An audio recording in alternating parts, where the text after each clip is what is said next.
mendapatkan hati. Negeri ini memanggilmu kawan, belajar bergerak berbagi untuk negeri. Guru penggerak majukan pendidikan, guru penggerak menghamba pada murid, kreatif rancang pembelajaran, hargai potensi tingkatkan prestasi, lahirkan profil pelajar Pancasila, belajar bergerak berbagi. Assalamualaikum Ibu Yuniangsi. Waalaikumsalam, Ibu Apa Ke. kabar hari ini? Alhamdulillah luar biasa baik, Bu. Ibu Ke, apa kabar juga? Alhamdulillah dalam keadaan sehat hari ini. Ya, Ibu Yuniangsi. Ya, Bu. Kemarin Ibu Yuniangsi hubungi sama saya, tapi saya tidak sempat ngangkat teleponnya ya. Mungkin ada yang perlu Ibu Yuniangsi bicarakan dengan saya. Iya, Bu, ada yang ingin saya tanyakan sama Ibu Kepala Sekolah mengenai keadaan siswa yang tidak sering atau kurang sering masuk dalam mata pelajaran saya. Oh, jadi itu tujuannya Ibu Yunangsi menghubungi saya, karena mungkin Ibu Yunangsi itu jadi satu permasalahan ya yang Ibu Yunangsi hadapi mengenai siswa Ibu pada saat pembelajarannya Ibu itu tidak mau masuk atau tidak mau ikut pembelajarannya Ibu saat pembelajarannya. Iya, Bu. Mungkin Ibu Yunangsi sudah cari tahu apa penyebabnya beberapa siswa itu yang tidak mau ikut di pembelajarannya Ibu. Ya, saya sudah mencari tahu kendala siswa saya di kelas 11-8, kenapa mereka tidak sering masuk dalam pelajaran saya. Kemudian setelah saya lihat dan saya tanyakan sama teman-temannya di dalam kelas bahwa jam saya itu sudah memasuki jam kritis, sudah masuk jam 13.15 untuk mata pelajaran sejarah, yaitu sudah masuk di jam ke-56. Makanya anak-anak banyak yang tidak atau sering tidak masuk pada jam pertama, biasa mereka nanti tidak masuk jam kedua. Jadi itu yang menyebabkan mereka sering terlambat masuk kelas ataupun kadang tidak mengikuti pembelajaran yang saya ajarkan. Apa penyebabnya itu di saat jamnya Ibu Yunangsi, nanti pada saat jam-jam kritis mereka tidak mau masuk. Kalau di jam-jam masih pagi, jam pertama kedua mungkin mereka masuk di pembelajarannya Ibu Yunangsi ya. Iya, Bu, kalau jam pertama sampai jam keempat itu anak-anak masih berada di dalam kelas.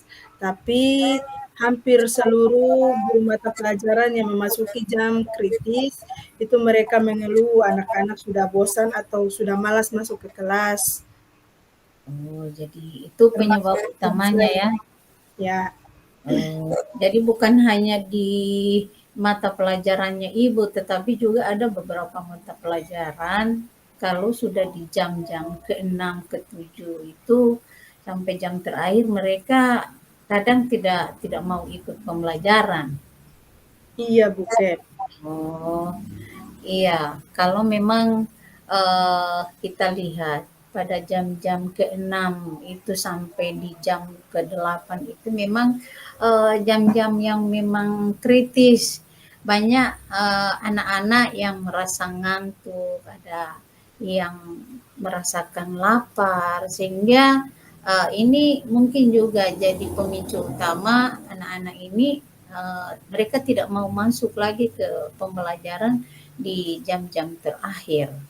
Iya. Ya, iya Bu Ke. Jadi sudah ada usaha ya sama Ibu Yunangsi untuk Eh, menanyakan apa penyebabnya. Jadi alasan mereka itu mereka itu merasa ngantuk pada jam-jam terakhir. Karena memang sudah jam-jam kritis, ada yang merasa lapar, ada yang sudah bosan karena uh, pembelajaran di tengah hari. Jadi itu yang utama ya.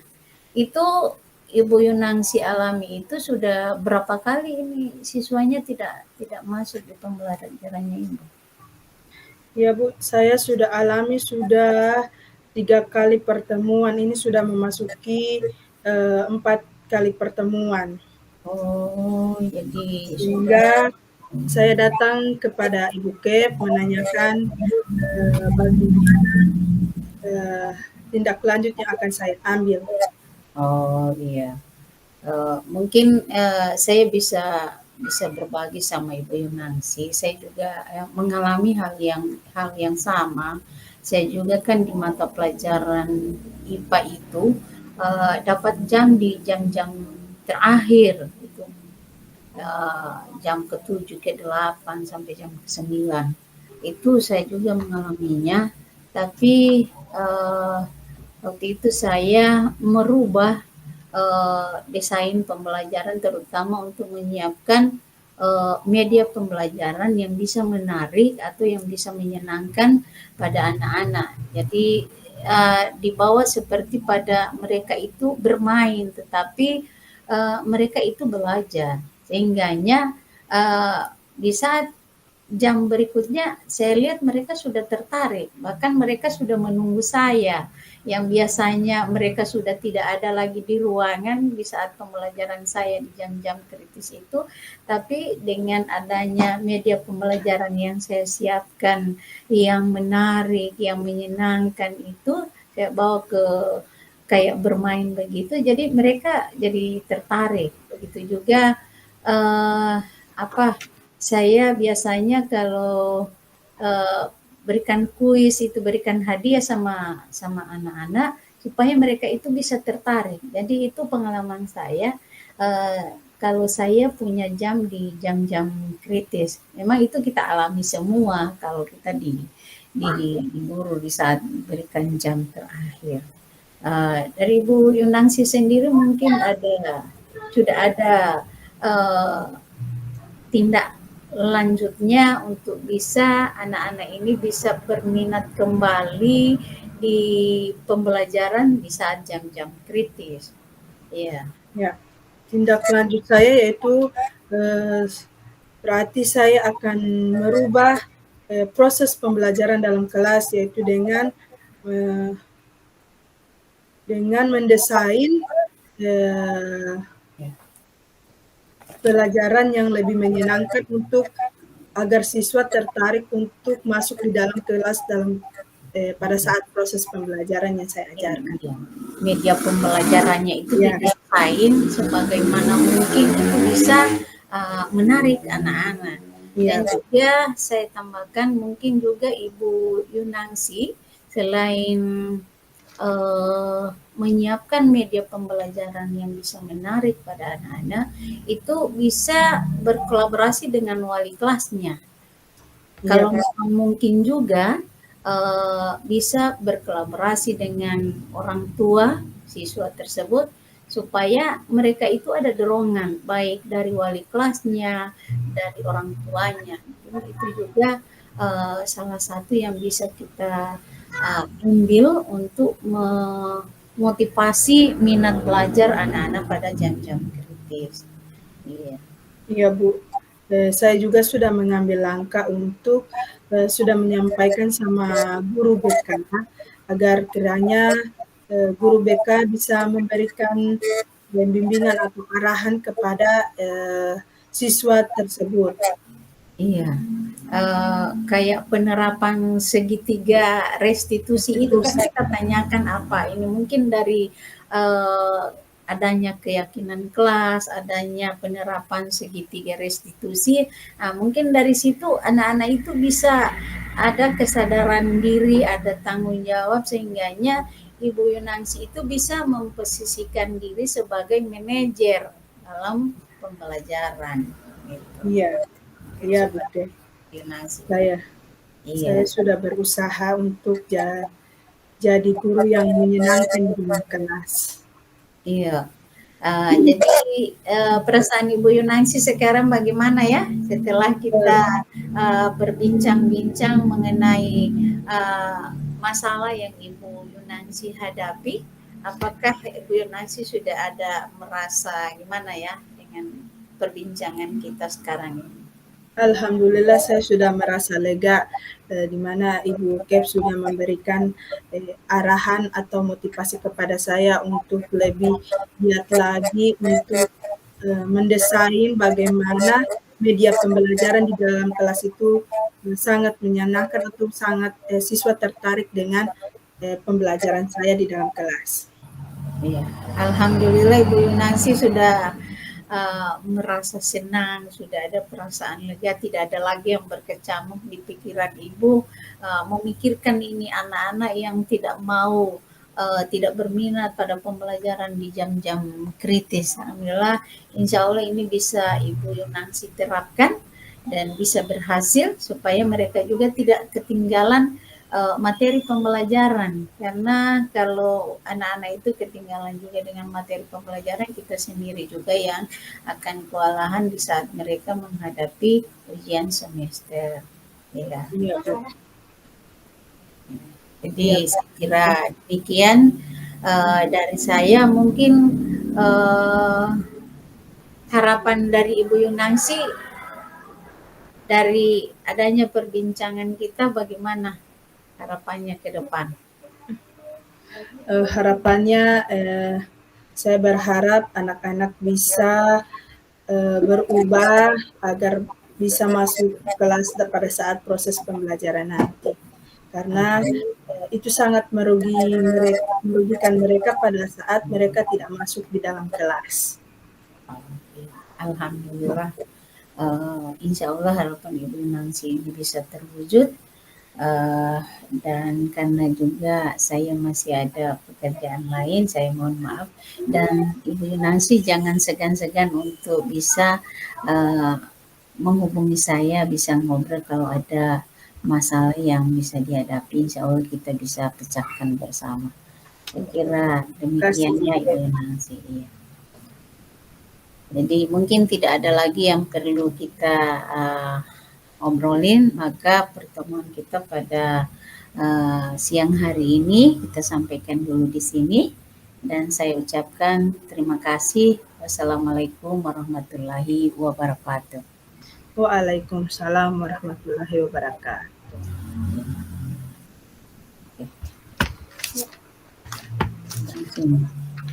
Bismillahirrahmanirrahim. Assalamualaikum warahmatullahi wabarakatuh. Waalaikumsalam warahmatullahi wabarakatuh. Apa kabar Ibu Kep? Alhamdulillah masih dalam keadaan sehat-sehat, tetapi ada sesuatu yang mengganjal di pikiran saya. Hingganya saya tadi itu menghubungi sama Ibu Nancy. Saya ingin ngobrol dengan Ibu Nancy karena ada sesuatu yang ingin saya bicarakan dengan Ibu Nancy. Ya. Kira-kira apa yang Ibu Kep rasakan saat ini sehingga menjadi beban pikiran Ibu Kep? Tujuan saya menghubungi Ibu Yunansi itu karena ada sesuatu yang saya pikirkan. Itu saya berhadapan dengan guru-guru saya. Ada salah seorang guru saya itu dia sering datang terlambat ke sekolah, yang biasanya kalau kita dikatakan terlambat itu pada pukul 7.30 mungkin batas untuk kita terlambat. Tapi kalau sudah jam 8, jam 9 itu memang sudah memang agak janggal lah. Apalagi kalau guru tersebut itu dia ada di uh, jam pelajaran di jam pertama kedua. Nah, jadi ini yang jadi beban pikiran saya selama ini. Iya. Jadi itu yang saya obrolin dengan Ibu Yunansi. Apakah sudah ada cara atau pendekatan yang sudah Ibu lakukan kepada teman-teman guru yang berada di sekolah? Kalau saya sih ini di sekolah saya itu tinggal hanya seorang guru saja yang belum mau berubah lah mengenai disiplin kehadirannya. Saya sudah berusaha melalui rapat bersama, saya sudah ingatkan, bahkan saya merubah daftar hadir yang tadinya daftar hadir itu sudah ada daftar nama yang paten, sehingga di situ tinggal menulis waktu jam tiba dengan jam pulang. Jadi saya merubah belum ada daftar nama. Jadi siapa yang lebih awal datang, jadi dia berada di nomor 1. Nah, tujuannya saya membuat daftar hadir seperti itu supaya kalau biasanya kita lihat, oh nama saya ini sudah di nomor-nomor terakhir, berarti saya sudah terlambat itu. Apalagi kalau kita lihat di situ jamnya sudah jam 8, sudah jam 8.30. Nah, itu tujuannya saya supaya ada introspeksi diri. Karena oh nama saya ini selalu di bawah, berarti itu sudah termasuk terlambat. Nah, tetapi hal itu hanya berjalan mungkin 1-2 minggu. Setelah masuk lagi ke minggu berikutnya, balik lagi itu penyakit itu datang terlambat, bahkan sudah jam 9. Bahkan saya juga sudah mengundang yang bersangkutan, seperti saya ambil langkah segitiga restitusi, saya sudah tanyakan apa penyebabnya. Ternyata guru saya ini punya 3 anak yang masih kecil-kecil, sehingga alasannya dia masih mengurus anak-anaknya yang ada yang ke TK, ada yang ke PAUD, ada yang ke SD. Hingganya ini yang membuat dia sering terlambat. Tapi saya berikan mungkin karena anak-anak ini kan mau tidak mau harus kita asuh, harus kita bimbing. Jadi saya berikan solusi, kalau bisa kan keduanya juga, dia sebagai guru, suaminya sebagai polisi, jadi kan punya kelebihan, mungkin bisa panggil yang bisa menjaga atau mengurus anak pada pagi hari. Karena saya juga tidak enak dengan teman-teman kalau ibu sering terlambat. Jadi tapi itu setelah saya panggil yang bersangkutan, itu hanya berlangsung mungkin 1-2 minggu. Setelah itu datang lagi, itu saya bilang saya buatnya seperti apa hingga guru saya ini bisa berubah dan anak-anak saya itu tidak merasa dirugikan. Jadi seperti itu, Bu. Iya. Apakah Ibu kepala sekolah sudah memberikan contoh kepada teman-teman Ibu yang berada di sekolah? Iya, itu saya berikan contoh. Sejak saya bertugas di sekolah itu memang sudah ada bisikan, ibu harus merubah. Saya bilang, ada teman saya yang bilang, ibu harus merubah. Saya bilang, apa yang harus dirubah? Ini kedatangan guru-guru ibu. Saya bilang, oh seperti itu. Jadi kalau begitu saya bertugas di sekolah itu, jadi saya langsung merubah daftar hadir. Itu yang lainnya itu langsung berubah. Cuma yang satu ini saya undang, bahkan saya bilang kalau begini saya tidak akan tanda tangani rekomendasi untuk tagihan TKOD-nya. Tapi itu tidak jadi apalah sama guru saya, tetap dia datang terlambat. Ini yang selama ini dia bilang saya berkomunikasi dengan guru-guru, saya ini sudah berusaha, bahkan saya berusaha jam 6 itu sudah hadir di sekolah, bahkan saya tinggal di sekolah supaya saya bisa berikan contoh. Jadi kalau memang saya terlambat itu saya memberitahu lebih dulu, masih ada urusan itu pun saya kalau terlambat itu karena urusannya saya dengan sekolah, bukan memang sengaja saya buat terlambat. Karena saya ingin memberikan contoh kepada guru-guru saya. Begitu juga teman-teman sudah berikan contoh, mereka sudah berusaha. Tapi tetap tidak berubah. Jadi seperti itu. Ya, harapannya untuk kedepannya itu bagaimana Ibu yang ingin Ibu lakukan? Saya sudah ada rencana. Tetap saya akan ambil langkah melalui daftar hadir. Daftar hadir saya rubah melalui daftar hadir aplikasi online, itu yang akan langsung diaplikasikan dengan Dapodik. Ya, jadi di situ punya batas waktu untuk terlambat. Dan insya Allah itu akan saya launching di semester genap ketika saya akan pindah ke sekolah, ke gedung yang baru. Jadi insya Allah itu akan, aplikasinya sudah saya sudah dicoba kepada guru-guru, sudah berlangsung 2 minggu, tetapi itu akan saya terapkan nanti di semester genap. Jadi begitu saya uji coba, alhamdulillah sampai 3 minggu lah. Sampai 3 minggu itu datangnya itu 7:30. Padahal itu baru uji coba. Nah, mudah-mudahan di semester genap itu memang sudah paten saya akan terapkan daftar hadir online ini, yang aplikasi asisten ini, itu bisa merubah dirinya, kesadaran dirinya untuk disiplin kehadirannya. Jadi itu rencana saya ke depan, Ibu Yunansi. Ya. Baik Bu Kep, kapan kira-kira waktu yang bisa kita lihat di depannya, melihat progresnya?